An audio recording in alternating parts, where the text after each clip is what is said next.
الحمدللہ رب العالمین والصلاة والسلام علی سید الانبیاء والمرسلین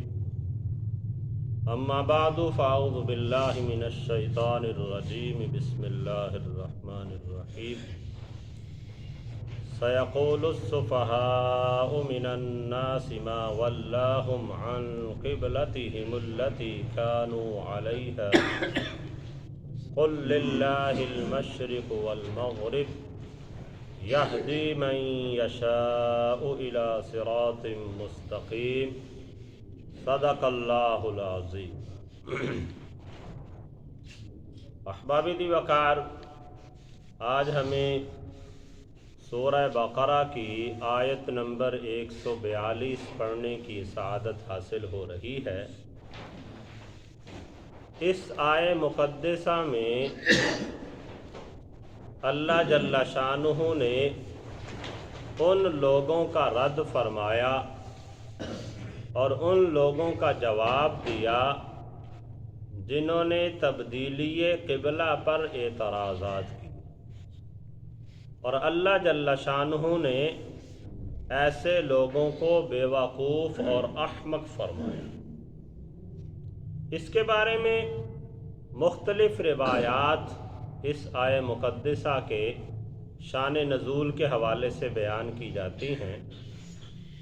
بعض روایات تو اس طرح سے ہیں کہ یہودیوں نے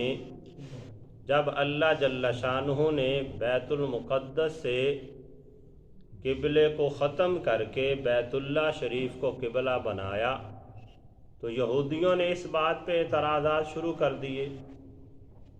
تو رب تعالیٰ نے ان کا رد فرمایا۔ اور ایک روایت یہ بھی ہے کہ مشرکین مکہ نے اعتراضات کیے کہ نبی علیہ الصلاۃ والسلام چونکہ مکہ سے ہجرت کر کے مدینہ میں تشریف لے آئے تھے، اور جب تک مکہ میں تھے اس وقت تک قبلہ بیت المقدس تھا، اور پھر جب حضور مدینہ میں تشریف لے آئے تو مدینہ میں بھی کوئی 16-17 مہینے نبی علیہ الصلاۃ والسلام بیت المقدس کی طرف رخ کر کے نماز ادا فرماتے رہے۔ پھر جب نبی علیہ الصلاۃ والسلام کی خواہش کے مطابق حضور کا قبلہ بیت اللہ شریف بنا دیا گیا تو مشرکین نے اعتراض شروع کر دیے، کہنے لگے کہ دیکھیں یہاں سے یہ علاقے چھوڑ کے چلے گئے تھے، لیکن اس علاقے کی محبت نے انہیں اتنا مجبور کیا کہ اب انہوں نے رخ اس طرف پھیر لیا، اور آپس میں ایک دوسرے کو کہتے کہ اب یہ مجبور ہو کے دوبارہ ادھر آ جائیں گے اپنے وطن کی طرف۔ وہ جو ہجرت کر کے گئے تھے وہ بھی ختم ہو جائے گی، دوبارہ واپس آ جائیں گے، اور نعوذ باللہ من ذالک کی اپنا دین بھی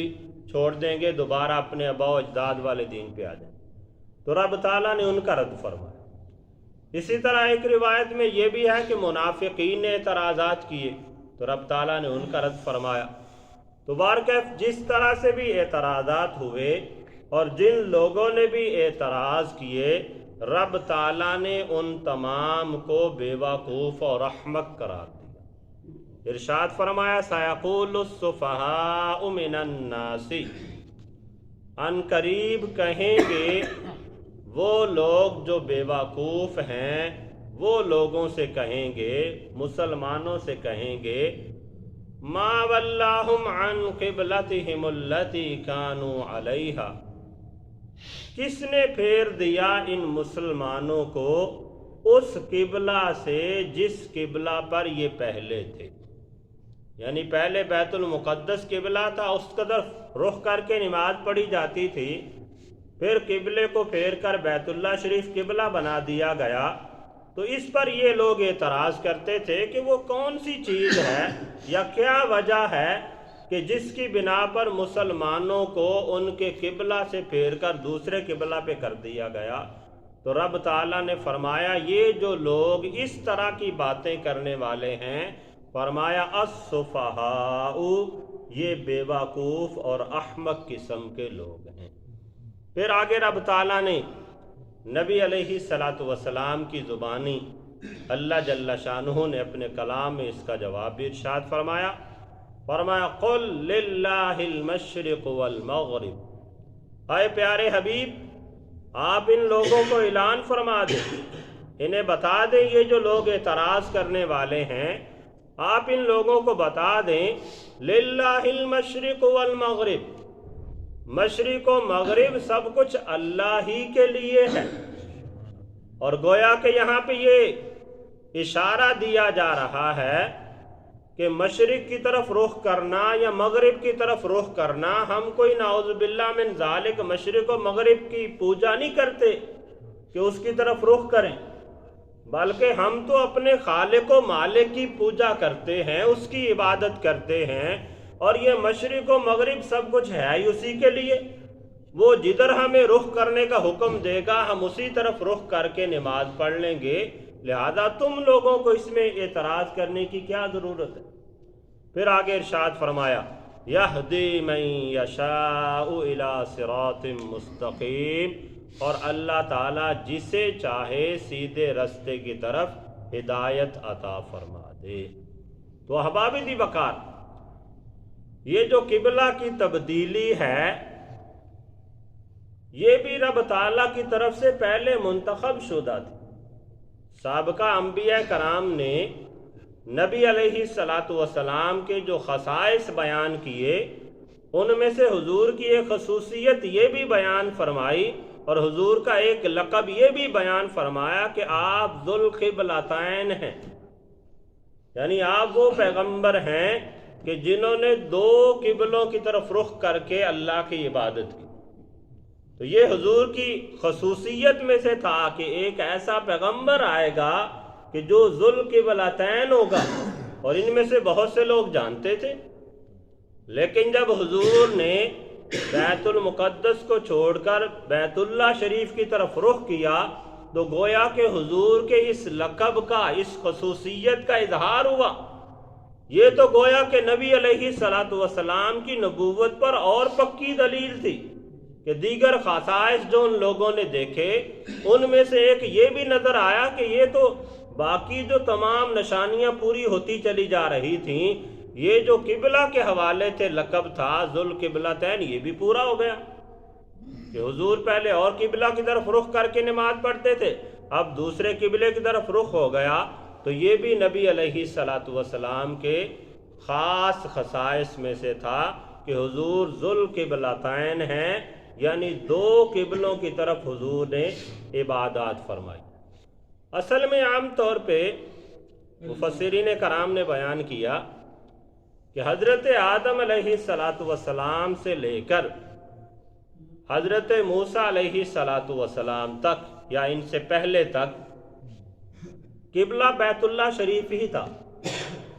لوگ بیت اللہ شریف کی طرف ہی رخ کر کے نماز ادا کیا کرتے تھے۔ پھر حضرت موسیٰ علیہ السلام اور حضرت عیسیٰ علیہ السلام کے دور میں قبلہ بیت المقدس کو بنا دیا گیا، اور نبی علیہ السلام کا ابتدائی دور بھی جو مکی زندگی تھی اس میں قبلہ بیت المقدس ہی رہا۔ ہجرت کرنے کے بعد کم و بیش 16 سے 17 مہینے قبلہ بیت المقدس ہی رہا۔ اس کے بعد حضور کو کہ ہمارا قبلہ بیت المقدس کی بجائے بیت اللہ شریف ہونا چاہیے، تو رب تعالیٰ نے حضور کی اس خواہش کو پورا کرتے ہوئے قبلہ بیت اللہ شریف کو بنا دیا۔ اور خاص نماز کے وقت میں روایات میں آتا ہے کہ ظہر کی جماعت ہو رہی تھی، اور نماز کے وقت میں حضور کو اشارہ ملا رب تعالیٰ کی طرف سے کہ اے پیارے حبیب، جس قبلے کی طرف آپ راضی ہیں اسی قبلے کی طرف رخ کر لیں۔ تو نبی علیہ السلام نے نماز کی حالت میں ہی اس قبلے کی طرف یعنی بیت اللہ شریف کی طرف رخ کر لیا، اور آج بھی وہ مسجد قبلتین وہاں پہ موجود ہے سعودی عرب کے اندر۔ جن لوگوں نے دیکھی ہے وہ بالکل اپوزٹ ہیں قبلے، پہلے قبلہ اس طرف تھا تو دوسرا پھیر کے اس طرف کر دیا گیا، تو نبی علیہ السلام نے نماز کی حالت میں ایسے منہ پھیر دیا۔ اور قربان جائیں حضور کے صحابہ کرام کے، جو حضور کے صحابہ تھے انہوں نے کسی نے اعتراض نہیں کیا،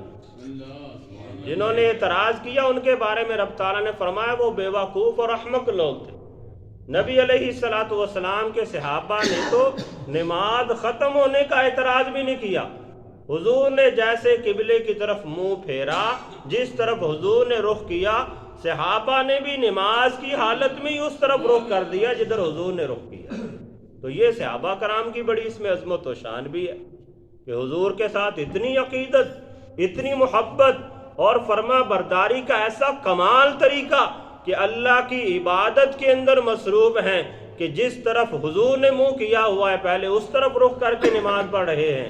اب جدھر حضور نے پھیرا اب اسی طرف صحابہ کرام بھی پھرتے چلے جا رہے ہیں. تو احباب ذی وقار یہاں پہ ہمیں بھی درس ملتا ہے کہ جب حضور کے عمل کی بات آ جائے، نبی علیہ الصلاۃ والسلام کا حکم آ جائے یا رب تعالیٰ کا حکم آ جائے، اس میں کسی قسم کی قیاس آرائیاں، اعتراضات کرنا یہ بیوقوف لوگوں کا طریقہ ہے، اور یہ رب تعالیٰ کا فرمان ہے. اور اس حکم کو مان لینا اور اس کے سامنے سر تسلیم خم کرتے ہوئے اس پہ عمل کر لینا، یہ نبی علیہ الصلاۃ والسلام کے صحابہ کا طریقہ کار ہے. اللہ تعالیٰ کی بارگاہ میں دعا ہے کہ اللہ تعالیٰ ہم سب کو بھی قرآن و سنت کی تعلیمات کو اپنانے کی توفیق